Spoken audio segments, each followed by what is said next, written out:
अयोध्या के राम मंदिर में प्रभु श्री राम विराजमान हो चुके हैं। प्रधानमंत्री नरेंद्र मोदी ने 22 जनवरी को मुख्य यजमान बनकर मंदिर में श्री राम लला की प्राण प्रतिष्ठा के बाद पीएम मोदी ने राम मंदिर परिसर में मौजूद लोगों के सामने 11 दिनों का व्रत खोला।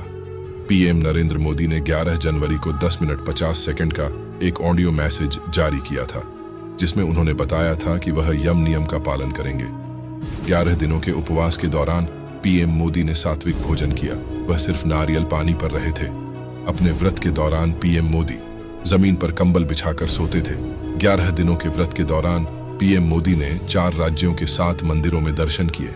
अपने भाषण के दौरान पीएम मोदी ने कहा, अपने 11 दिन के व्रत अनुष्ठान के दौरान मैंने उन स्थानों का चरण स्पर्श करने का प्रयास किया जहां प्रभु श्री राम के चरण पड़े थे। मेरा सौभाग्य है कि इसी पुनीत पवित्र भाव के साथ मुझे सागर से सरयू तक की यात्रा का अवसर मिला। आइए जानते हैं अपने 11 दिनों के व्रत के दौरान पीएम मोदी ने किन मंदिरों के किए दर्शन। प्रधानमंत्री नरेंद्र मोदी के व्रत की शुरुआत 12 जनवरी से हुई। इसी दिन पीएम ने महाराष्ट्र के नासिक में एक रोड शो किया।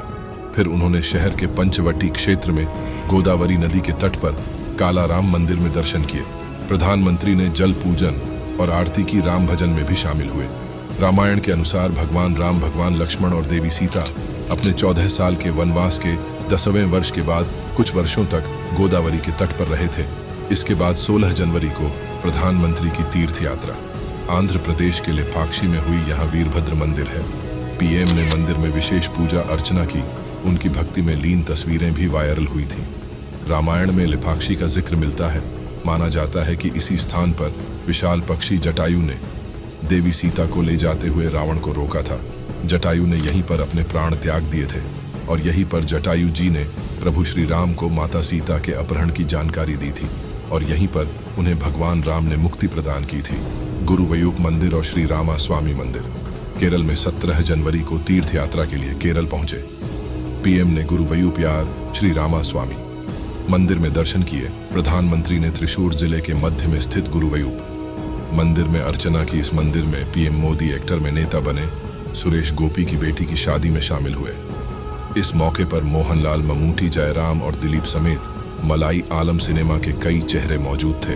रंगनाथ स्वामी मंदिर तमिलनाडु पीएम की तीर्थ यात्रा का आखिरी पड़ाव 20 जनवरी को तमिलनाडु के तिरुचिरापल्ली में रंगनाथ स्वामी मंदिर में था।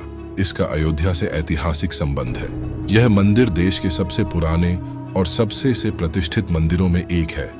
इस मंदिर में भगवान विष्णु की सोई हुई मुद्रा में प्रतिमा है, जिन्हें श्री रंगनाथ स्वामी के नाम से जाना जाता है।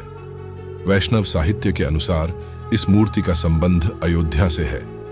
ऐसा माना जाता है कि भगवान राम ने विष्णु की प्रतिमा विभीषण को सौंपी थी और उसे इसे लंका ले जाने का निर्देश दिया था। अरे चल मुनाई में दर्शन। इसके बाद पीएम ने अर्चलूर तट पर भगवान राम के मंदिर में भी पूजा की। पीएम ने यहां पुष्पांजलि अर्पित की और योग भी किया। श्री कोठंडा राम स्वामी मंदिर में पूजा 20 जनवरी को ही पीएम मोदी ने श्री कोठंडा राम स्वामी मंदिर का दौरा किया, जो धनुषकोडी और अरिच मुनाई की ओर जाने वाले रास्ते पर है। अयोध्या में प्राण प्रतिष्ठा से पहले प्रधानमंत्री मोदी ने राम लल्ला की प्राण प्रतिष्ठा के लिए 11 दिन का उपवास और जप किया था। भगवान राम की प्राण प्रतिष्ठा के बाद गोविंद गिरी जी महाराज ने पीएम मोदी का व्रत खुलवाया। जो चरणामृत पीकर पीएम ने व्रत खोला, उसमें बेहद खास चीजें थीं। प्रधानमंत्री मोदी को राम जन्मभूमि तीर्थ क्षेत्र ट्रस्ट के कोषाध्यक्ष गोविंद गिरी जी महाराज ने प्राण प्रतिष्ठा के बाद भगवान राम का चरणामृत पिलाया। इस चम्मच चरण अमृत में बेहद खास चीजें मिली हुई थीं। इस चरण अमृत में 5 मुख्य सामग्रियां मिली थीं: दही, दूध, शहद, तुलसी, घी। प्रधानमंत्री ने श्री राम लल्ला की प्राण प्रतिष्ठा से पहले 11 दिन के अनुष्ठान के दौरान उपवास, जप और गाय की पूजा की। वे 11 दिन तक फर्श पर सोए और सिर्फ नारियल पानी पीकर फल खाकर रहे मोदी। इस दौरान रामायण से जुड़े 4 राज्यों के 7 मंदिरों में दर्शन पूजन भी करने गए। इस महान तप के बाद वह पल आया जब पीएम मोदी ने 140 करोड़ भारतीयों की ओर से रामलला की प्राण प्रतिष्ठा में मुख्य यजमान का दायित्व निभाया। सारे कार्यक्रम संपन्न होने के बाद मोदी ने अपना उपवास तोड़ा। राम जन्मभूमि तीर्थ क्षेत्र ट्रस्ट के कोषाध्यक्ष गोविंद गिरी जी महाराज ने मंच से कहा कि हमने तो पीएम से बस 3 का उपवास करने के लिए कहा था, लेकिन उन्होंने 11 दिन का उपवास रखा।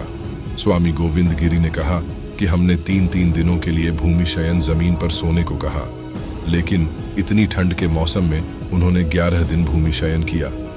इस दौरान प्रधानमंत्री मोदी भी भावुक हो गए। गोविंद गिरी जी महाराज ने आगे कहा कि यह महापुरुष हमारे बीच मौजूद है।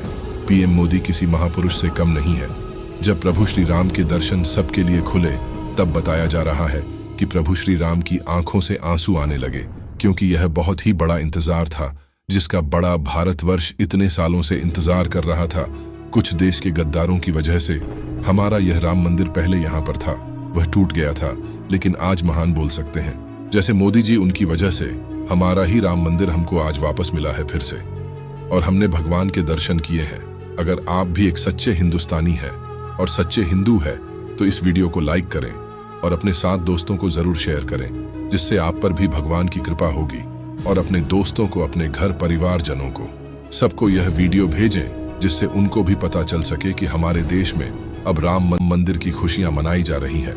और अगर आप सच्चे हिंदू हैं तो कमेंट में 3 बार जय श्री राम लिखकर भगवान को याद करें और भगवान की आप पर कृपा हो। यह हमारी भगवान से प्रार्थना है। और इस चैनल को सब्सक्राइब करना ना भूलें। जय श्री राम, जय श्री राम, जय श्री राम।